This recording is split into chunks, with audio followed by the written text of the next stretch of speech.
I'm Nora Whitman. I'm 28. And the last thing I remember before hitting the ground at my graduation was searching the crowd for my mother's face. My name had just been called. The applause around me was rising, and everyone else seemed to have someone standing, waving, crying, recording the moment. I had a cap on my head, a master's gown on my shoulders, and a smile I had forced into place after weeks of running on almost no sleep. Then my chest tightened, my vision blurred, and the stage lights started to melt into each other. I took one step forward and everything went black. When I opened my eyes again, I wasn't holding a diploma. I was lying in a hospital bed with wires stuck to my skin and a machine counting every shaky heartbeat like it wasn't sure I'd keep going. A doctor told me they had called my emergency contacts more than once. No one came. No one answered. A little later, when I reached for my phone, I saw a tagged photo waiting for me. It was a smiling family picture taken that same afternoon, and the caption said, "Family Day without the drama." I didn't cry. I didn't even move. I just stared at it until something inside me went completely still. A few days later, while I was still too weak to stand for long, my phone lit up with 75 missed calls and one text that changed everything. It said, "We need you. Answer immediately." I blocked the number. Then I did something none of them saw coming. But before I tell you what I posted and why that message was the worst mistake my family ever made, tell me what time it is where you are right now and where you're watching from. I want to know how far this story reaches tonight. I grew up in Greendale, Missouri, the kind of town where people smiled at you in the grocery store and then talked about your family in the church parking lot 10 minutes later. From the outside, our house looked warm and orderly. My mother, Diane Whitman, kept the porch swept, the kitchen spotless, and the family photo wall updated like proof that everything inside those walls was healthy and loving. But even as a little girl, I knew there were two sets of rules in that house. My younger sister Lila was delicate, special, emotional, artistic, the one who needed understanding. I was capable, mature, dependable, the one who could handle disappointment. That language sounds harmless until you grow up inside it. Harmless words can become cages. By the time I was 7, I was packing my own lunches, braiding Lila's hair when my mother ran late, and clearing dinner plates while my father, Ron, laughed at whatever story Lila was telling from school. If Lila cried, the whole house stopped. If I cried, my mother would look at me like I had created an inconvenience nobody had time for. One of my clearest memories is from 5th grade, the day I won first place at a regional science fair. I had spent weeks building that project at the kitchen table, cutting cardboard, labeling diagrams, and staying up past bedtime to make sure every line was perfect. My mother promised she would be there when they announced the winners. She never came. She took Lila across town instead, because Lila had a pageant dress fitting and apparently that could not be moved. I stood there holding a blue ribbon nearly as long as my arm while other girls hugged their parents and took smiling pictures. When I got home, the ribbon was still in my hand. My mother looked at it for maybe 2 seconds and said, "That is nice, honey, but can you help your sister with her shoes?" Another time, Lila knocked over a framed wedding photo of our grandparents while running through the hallway. The glass shattered everywhere. My mother walked in, saw the mess, saw Lila already crying, and turned to me without asking a single question. "Nora, honestly, you are older. You should have been watching her." I remember kneeling on the floor picking glass out of the carpet while Lila sat on the couch wrapped in a blanket like she was the injured one. And when I got sick, really sick, it was the same story. I was 10 with a fever so high I could barely lift my head, but my parents still left for one of Lila's dance competitions because she had worked so hard and they did not want her stressed before going on stage. My mother left a can of soup on the counter and said there was medicine in the cabinet if I needed it. I watched their car disappear from the driveway through the living room window and understood something no child should understand that young. If I needed comfort, I was expected to survive without it. If Lila needed attention, the entire world moved for her. That was the real education of my childhood. Love, in our house, was not given by need or fairness. It was assigned by rank, and I had been ranked second for as long as I could remember. By high school, the roles in our family were set so deeply that nobody even bothered pretending otherwise. Lila was beautiful, impulsive, reckless, and somehow always one excuse away from being forgiven. I was the reliable one, which sounded flattering to people outside the family and felt like a life sentence inside it. If Lila forgot an assignment, my mother blamed stress. If she skipped class, my father said teenagers make mistakes. If I got a 96 instead of 100, my mother asked what happened to the other 4 points. The moment that changed something in me happened during junior year. Lila had gone to a party outside town and taken my father's pickup without permission. She clipped a mailbox, sideswiped a parked car, and came home shaking hard enough to make the kitchen chair rattle under her. I remember the look on my mother's face. She was not angry at Lila. She was calculating. Within minutes, she had decided what needed to happen, and somehow what needed to happen was me. "You are the one with the clean record," she said in a low, urgent voice. "If this follows Lila, it could hurt her college options. She is fragile right now. We cannot let one stupid mistake ruin her future." My father stood by the sink with his arms crossed and would not look at me. Lila was crying into a dish towel. And there I was, 16 years old, staring at 3 people who were supposed to protect me, while they built a lie and expected me to climb inside it. When the local officer came by to take a statement, I said I had been the one driving. He looked at me for a second longer than I wanted him to, like maybe he knew something was off. But he wrote it down anyway. Nobody thanked me after he left. My mother just exhaled and said, "Good. That is handled." That was the night I realized I was not treated like a daughter in that house. I was treated like a solution. A few months later, my school counselor, Mrs. Keller, noticed I was spending nearly every afternoon in the library long after activities ended. One day, she sat across from me and asked a question so simple it broke something open. "Nora, when are you happy?"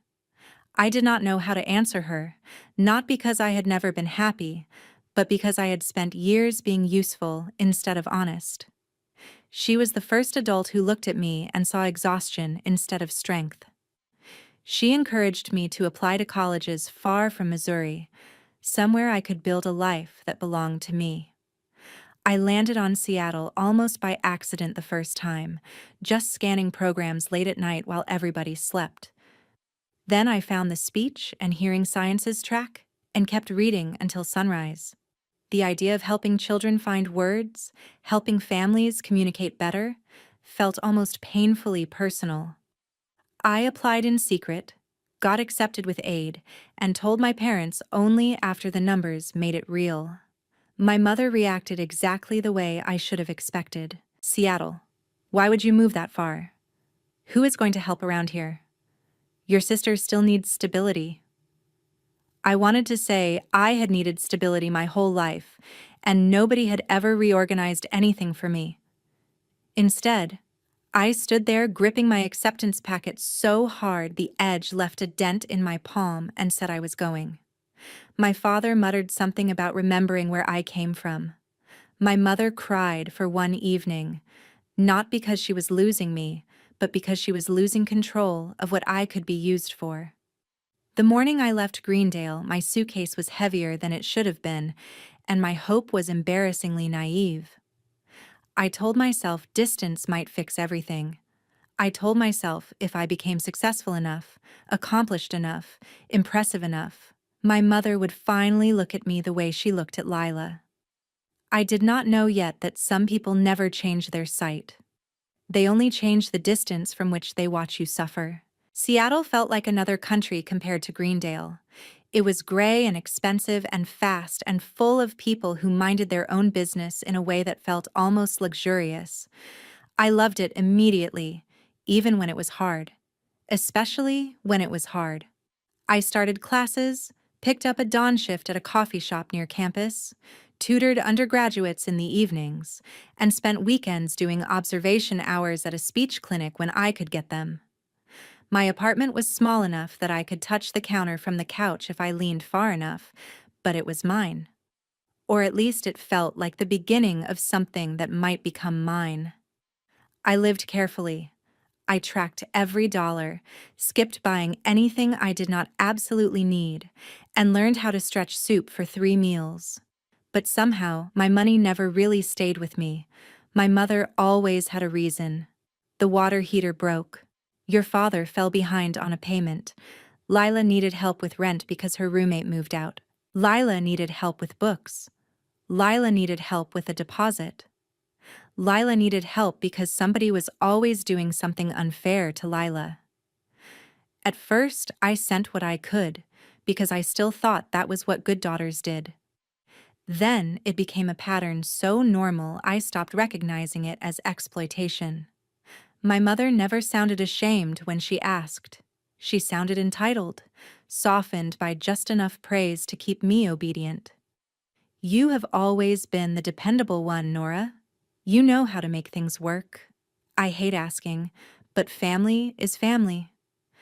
I can still hear the sweetness in her voice the first time she asked me to email her copies of my driver's license and a document with my signature on it. She said she was organizing old family paperwork after my grandmother's estate closed and needed matching ID for a bank file that had once listed me as a beneficiary. It sounded boring and administrative, the kind of thing nobody lies dramatically about because the lie is too small to notice. So I sent it. I did not think twice. Why would I? By then, trusting my mother with pieces of myself had become muscle memory, even if every time I did it I lost a little more ground. Lila drifted from job to job and interest to interest. 1 month she wanted to be a makeup artist, then a wellness coach. Then she was convinced she could build some online brand if she just had the right wardrobe, the right camera, the right car. My mother treated all of it like potential. My practical choices, meanwhile, were never celebrated unless they could be shown off to someone else. When I finished my undergraduate degree, my mother posted about me online before she even called.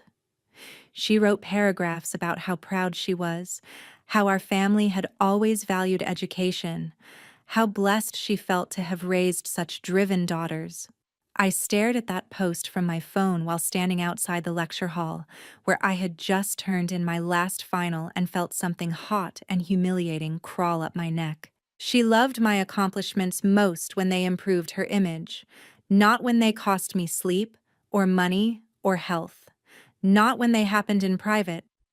I went straight into graduate school because it was the next necessary step for the work I wanted to do. By then, I was helping pediatric patients during clinical rotations, sitting on tiny chairs in bright therapy rooms, celebrating with children over sounds and syllables most adults said without thinking. I loved that work so much it scared me. It was the first thing in my life that felt like purpose instead of survival. But my family still knew how to reach through a screen and turn purpose into pressure. Every transfer I made home came with the same old promise in my own head. Just one more time, just until they stabilize. Just until Lila gets on her feet. But Lila never got on her feet. She just learned exactly how hard she could lean on me before I broke. Graduate school was when the outside of my life started to look impressive, and the inside of it started to rot. I was in my master's program for speech-language pathology, doing clinic hours, handling coursework, writing evaluations, and taking evening shifts at a pediatric rehab center because tuition did not care how tired I was. On paper, I was building something meaningful. In my body, I was falling apart. I started waking up with my jaw clenched so hard it hurt to chew. My hands shook when I typed reports too quickly. Some afternoons I would climb one flight of stairs and have to stop halfway because my heart was racing like I had sprinted across the city. I blamed coffee, then stress, then weather, then anything except the truth. The truth was that I had been abandoning myself for so long it no longer felt dramatic. It felt normal. Around that time, Lila decided she needed a leased SUV because she was entering a new phase of life, which in Lila's language usually meant she was about to set money on fire and call it self-investment. She wanted something polished enough to impress people online and expensive enough to make it seem like success had already happened. My mother called me while I was charting after a long day and spoke in that falsely calm voice she used when she was setting a trap. "It is just temporary paperwork," she said. "They need proof the family can stand behind Lila. Nothing major. We are all putting our names where needed." I told her I could not co-sign anything. Not now. Maybe not ever. She sounded offended by the boundary before it had even fully left my mouth. "Nobody is asking you to make a big deal out of this, Nora. We just need a few documents. You always make things harder than they need to be when your sister is under pressure." That sentence followed me for days. When your sister is under pressure. As if pressure only counted when it belonged to her. Not when it sat on my chest at 3 in the morning while I revised a treatment plan. Not when I skipped groceries to send money home. Not when I sat in my car after work once because I was too dizzy to trust myself to drive right away. Maya Torres, a fellow clinician at the rehab center, noticed before anybody in my family ever would have. Maya had the kind of honesty that came wrapped in warmth. One evening, she watched me spill my water bottle because my fingers would not close properly around it and said, "Nora, this is not normal tired. This is the kind of tired people collapse from." I laughed because the alternative was listening. A week later, one of my professors said something in seminar that stayed with me longer than any lecture content from that term. "If you give until your body revolts," she said, "that is not compassion. That is self-abandonment, dressed up as loyalty."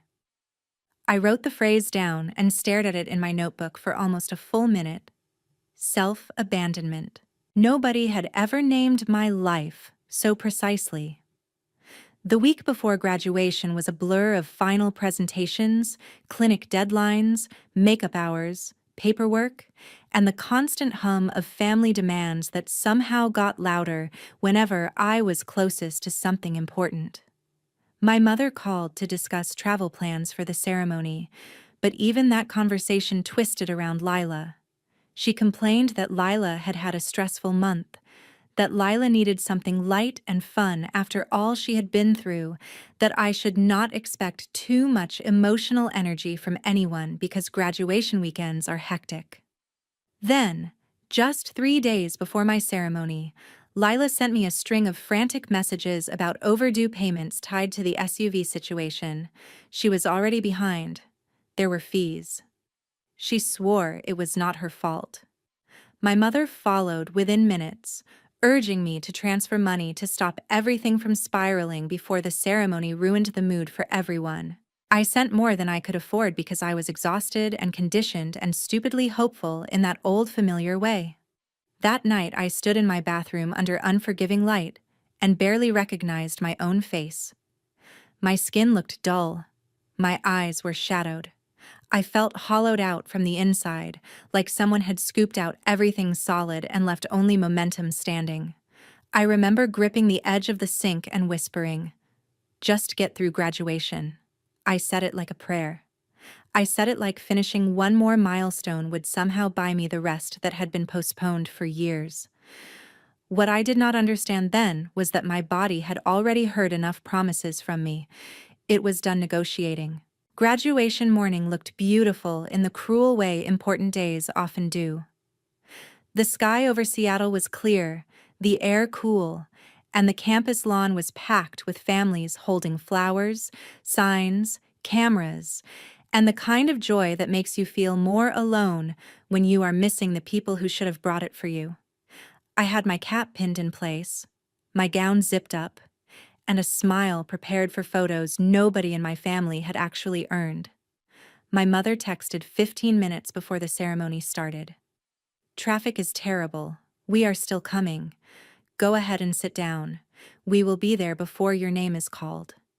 I read it 3 times and chose to believe it because I had spent my whole life choosing belief right up until the second it humiliated me. The ceremony began. Speeches blurred, names rolled forward. I kept glancing toward the seats behind the main aisle, searching for my mother's hair, my father's shoulders, Lila's bright clothes, any sign that this one day might finally be different. There was nothing. Just strangers cheering for people who were loved out loud. When my name was called, something inside me tried to rise on habit before my body had agreed to it. I stood. The applause around me sounded muffled, like I had been dropped underwater. My vision narrowed. I remember thinking that the stage seemed farther away than it had a second earlier. I remembered taking one step and feeling my heartbeat slam hard against my ribs, then scatter. The next step never really happened. The ground came up too fast. When I woke, the light above me was hospital white and pitiless. There were monitors beside the bed, adhesive against my skin, fluid dripping through an IV, and a doctor speaking in a calm voice that did not match how frightened his eyes looked. Severe exhaustion, dehydration, cardiac irregularities likely triggered by chronic stress and sleep deprivation. He spoke gently, but every word landed like a receipt my body had finally forced me to read. The first question I asked was whether my mother had come. He hesitated in a way that told me the answer before he said it. "We called your emergency contacts several times," he explained. "We did not reach anyone willing to come in." Willing. That word cut deeper than unavailable ever could have. A few hours later, when the room was quieter and the medication fog had thinned enough for me to hold my phone properly, I unlocked it and saw the tag. A photo. My mother, my father, and Lila, standing near the waterfront. All 3 of them smiling into late afternoon sunlight like they were starring in an ad for family happiness. There were drinks in their hands. My mother's head was tilted toward Lila. My father looked relaxed. The caption under it read, "Family Day without the drama." For a long time I did nothing except stare. I did not cry. Crying would have meant I was still asking them to be different. Instead, something colder and cleaner moved through me. Clarity. I lay there with wires on my chest and bruises beginning beneath the IV tape, and understood, finally, without excuses to soften it, that my mother had not missed my graduation. She had abandoned it. She had abandoned me. And not because of a crisis, not because she could not help it, because she preferred a peaceful day with the daughter she actually wanted over a difficult moment with the daughter she only used. That realization hurt, but not in a chaotic way. It hurt like a door clicking shut. Quiet. Final. 3 days later, still in that hospital bed, still too weak to stand for long without feeling the room tilt, my phone erupted with missed calls. 75 of them. Then came the message from my mother. "We need you. Answer immediately." I looked at those words and felt the old version of me disappear for good.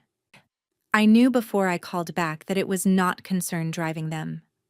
Concern had already had its chance and chosen a lakeside photo instead.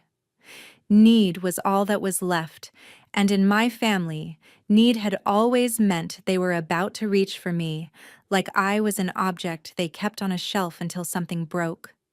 This time, I did not move blindly. I asked Maya to come by after her shift, and I set up a video consult with an attorney named Ben Keller, who had been recommended through the hospital social services office once I explained there might be fraud involving my name. Then I started reading. The missed calls, the messages, the voicemails. Buried inside the panic was the story they had not meant to tell me clearly. Lila had crashed the SUV she was never supposed to have in the first place. There were damages the insurance did not fully cover, questions about the lease, late payments already on record, and one very serious problem. A guarantor signature had been used to secure part of the agreement. Mine. Not with my permission. Not with my current knowledge. Mine. They had used my identification information, an old signature scan, and just enough of my employment history to build a lie around my name and hope they could keep me trapped long enough to finish it. I sat there reading those messages with my hospital blanket over my legs and a pulse monitor still clipped to my finger and thought, even now, even after I collapsed, even after the doctors called, I am still just paperwork to them. When I finally returned the call, I put it on speaker with Maya sitting beside the bed and Ben listening quietly through my laptop. My mother answered on the first ring, already crying. "Nora, where have you been?" "We were worried sick." My father cut in right behind her and demanded to know why I had ignored the family during an emergency. For a second, I almost laughed because the hypocrisy was so complete it felt unreal. Instead, I asked one question in the calmest voice I had maybe ever used with them. "When the hospital called and said I had collapsed at graduation, why did none of you come?" Silence. Then my mother tried to step around it. "This is not the time for that. Your sister is in serious trouble. Your father said the bank needs your confirmation. You just need to sign a few things and clear up a misunderstanding." A misunderstanding. I remember looking down at the bruise on my wrist from the IV and thinking that language was my entire life with them. Neglect became busyness. Theft became a misunderstanding. Exploitation became family. I told them I had already spoken with an attorney. My mother stopped crying. My father's voice went sharp. "Do not start overreacting, Nora. Families help each other." Lila got overwhelmed. "We all made choices under pressure. You are the only one who can fix this." There it was, the sentence I had heard in one form or another since I was a child. You are the only one who can fix this. The vase, the truck, the rent, the bills, the lies, the image. Their peace had always been built on my willingness to disappear into the repair. Not this time. I told them no. Not loudly. Not dramatically. Just no. I said I would not confirm any document I had not signed knowingly. I said any further use of my information would be treated as fraud. I said the doctors had called my emergency contacts while I lay unconscious, and my mother had still chosen a caption over a hospital room. Then I said the truest thing I had ever said to them. You did not raise a daughter. You trained a backup plan. My mother gasped like I had slapped her. My father started shouting that I was ungrateful, unstable, selfish, that I was destroying the family over one bad weekend. One bad weekend. That almost impressed me. The way people who hurt you the longest always try to shrink the timeline once you stop cooperating. I let him finish. Then I said, this is the first emergency in my life that will not become my responsibility. I ended the call before they could reshape my words into guilt. After that, everything moved quickly in a way it never had when I was the one doing the labor. Ben sent formal notices. I removed my name from every account, document, and remaining shared utility I could find. I froze my credit. I filed reports where I needed to. I also made one public post, and I wrote it carefully. I did not rant. I did not insult anybody. I simply stated that I had been hospitalized after collapsing at graduation, that no family member had responded to emergency calls, and that I had discovered financial documents tied to my identity that I had not authorized. Then I asked that no lender, dealership, bank, or mutual acquaintance contact me through my family regarding any obligation in my name. That was it. Calm, factual, unignorable. The post moved through Greendale faster than gossip ever had when it only belonged to me. People who had watched my mother perform family devotion for years suddenly had a very different picture. She lost her seat on a church committee she cared deeply about. The dealership pulled back hard once legal questions surfaced. Lila lost the SUV, then lost the version of herself she had been trying to sell to the world. My father had to liquidate things he once bragged about owning to help cover the mess. And from what I later heard through distant relatives, the house itself came under serious financial strain once my name stopped cushioning their bad decisions. That was the part revenge stories never tell honestly enough. The most satisfying justice is often not explosive, it is structural. It is what happens when the person everyone was using finally walks away and the system collapses under the weight of its own greed. My family sent emails for months, some angry, some manipulative, some dressed up as apologies without ever containing the words "we hurt you." I read a few and then stopped. Healing did not require fresh access to the people who had nearly killed my sense of self. My real life began slowly after that. I stayed in therapy. I learned that boundaries are not cruelty. They are self-respect with a spine. I reduced my hours until my body stabilized, then rebuilt carefully. Maya became my emergency contact officially, and later one of my closest friends. I finished recovering. I took a full clinical role.